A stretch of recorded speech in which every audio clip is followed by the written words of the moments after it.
हमसे हमारी इबादत गाहें तो मत छीनिए ना, हमारे घरों पे बुलडोजर तो मत चलाइए ना, हमारी कब्रों में तो हमें सुकून से सोने दीजिए ना। लेकिन डॉक्टर बाबा साहब अंबेडकर के संविधान को हर दिन कुचलने वाली ये सरकार देश के मुसलमानों से नफरत में इतनी अंधी हो गई है कि खुलेआम देश की संसद में देश सरकार के माइनॉरिटी मिनिस्टर साहब और होम मिनिस्टर साहब झूठ बोलते हैं और देश को गुमराह करते हैं। बस आप कह रहे हैं ये बिल उम्मीद की नई किरण है। नहीं साहब, इसे भले किरण जी लेके आए हैं, लेकिन ये उम्मीद की नहीं बल्कि नाउम्मीदी की किरण है। कल किरण रिजिजू जी कह रहे थे कि रेलवे की जमीनें देश की जमीनें हैं, डिफेंस की जमीनें देश की जमीनें हैं। हाँ मंत्री जी हैं, बिल्कुल हैं।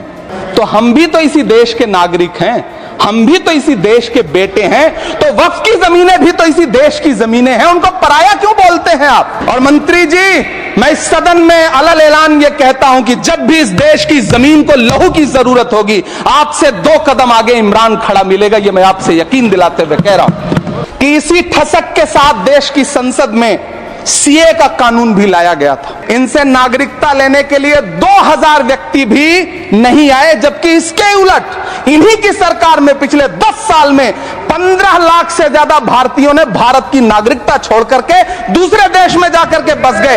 यह हुआ उस कानून का अंजाम। जिस तरह आज वक्फ के फायदे गिनाए जा रहे हैं, उसी तरह से किसानों को भी कृषि कानूनों के फायदे गिनाए गए थे। लेकिन अंजाम क्या हुआ? 700 किसानों की शहादत लेने के बाद सरकार को अन्नदाता किसानों के सामने घुटने टेकने पड़े और कृषि कानून वापस लेने पड़े।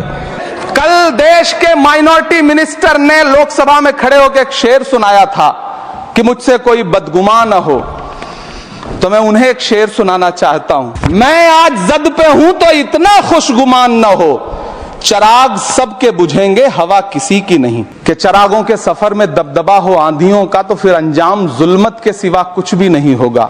ये दुनिया नफरतों के आखिरी स्टेज पर है, इलाज इसका मोहब्बत के सिवा कुछ भी नहीं होगा। मेरी पलकें गीली हैं।